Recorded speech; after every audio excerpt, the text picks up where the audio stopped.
Hey, it's Kaero. Welcome back to the channel. We are doing part 10 of rating artificial intelligence generated magic cards with Urza's AI. There are 9 other parts to this, so a rating system is 0, it is unplayable, 10, it is a bomb. Thank you for liking and subscribing, and let's get into it. Okay, first up we have a card suggested by Benjamin Clay, longtime friend of the channel. Bonnet of Sorrow was the name. We have, that is a sorcery, 1 black, 2 generic. And then you also pay 1 black, 2 generic when you cast the sorcery.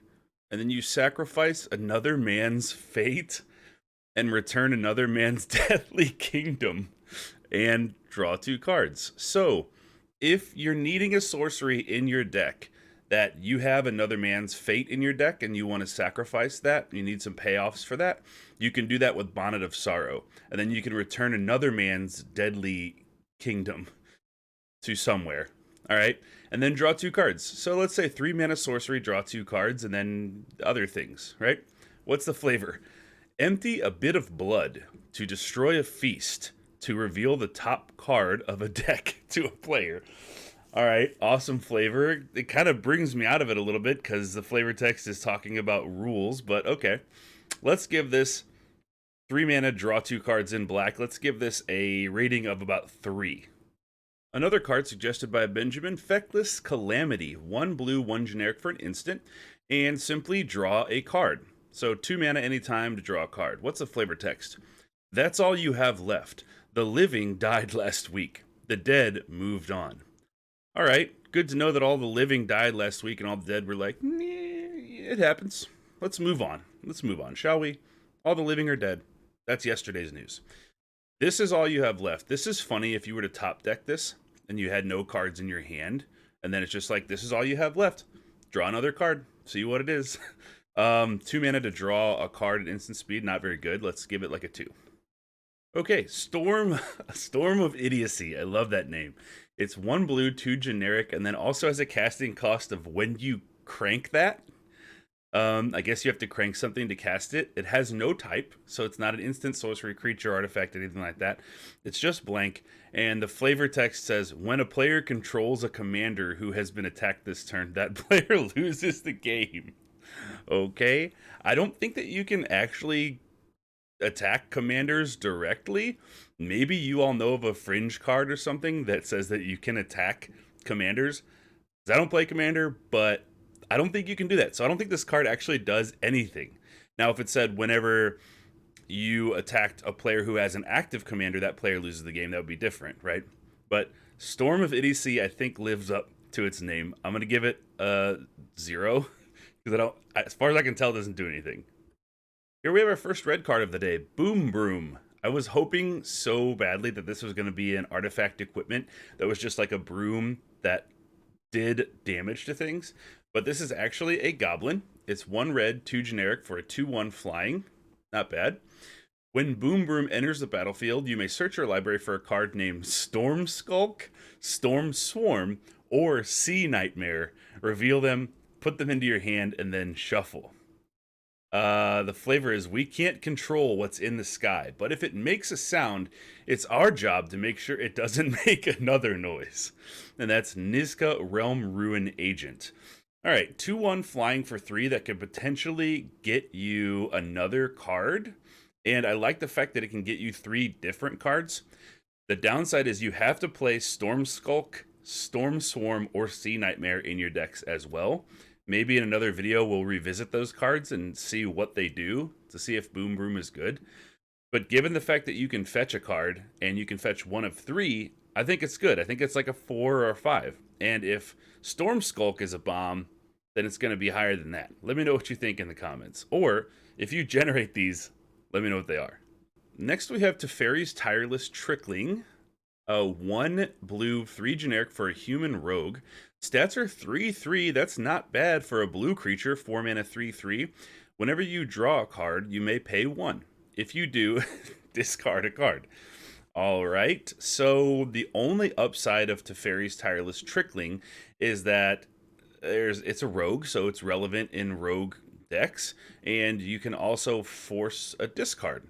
So if you have things that you want to reanimate, or you have things with flashback or whatever, you can discard a card. But it's curious that there's really no like upside. So let's say that this card said whenever you draw a card, you may pay one, you may discard a card, and then draw another one or something, so you could filter. But this is solely just pay a mana to discard a card. So if you have things that deal with your graveyard and you want cards in there, then I guess that's fine. Um, I'm going to give it generally a 2 or a 3. What's the flavor text? When the mind returns to the brain, to fairies' tides rise and fall in ever increasing measures. I don't really know what that means, but sounds cool. Let's give it a 2.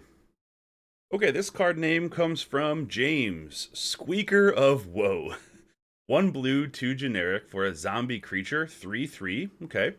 At the beginning of your upkeep, if you control no cards. Control no cards? Does that count for things on the battlefield? Sacrifice Squeaker of Woe unless you discard a card. Alright, but wouldn't you control a card just by having Squeaker of Woe on the battlefield? What's the flavor? Squeaker of Woe had no skull or teeth, no mind, and no substance. All it did was twist and spit when it spoke. That sounds like a black card. I love this. I love this card because it's so confusing. The flavor text is a 10 out of 10. The if you control no card, sacrifice it thing, it seems like that it itself would prevent that. So let's just say it's a 3 mana 3/3 in blue. So let's give it like a 4. This suggestion comes from Austin, Tommy Pickles. 3 generic for an artifact creature, zombie. Tommy Pickles enters the battlefield with a +1/+1 counter on it. Alright, so it's a 3-drop 1/1 for all intents and purposes. 1 colorless mana, remove a +1/+1 counter from Tommy Pickles. Put a +1/+1 counter on target creature. There's not many counters to remove, and I feel like if you're adding counters to things, you would just add them to another creature instead of adding them to Tommy Pickles and say, here, Tommy, have all these counters, and then I'm going to remove them from you. It's not very good. What's the flavor? Tutor, well preserved. Don't get him messed up.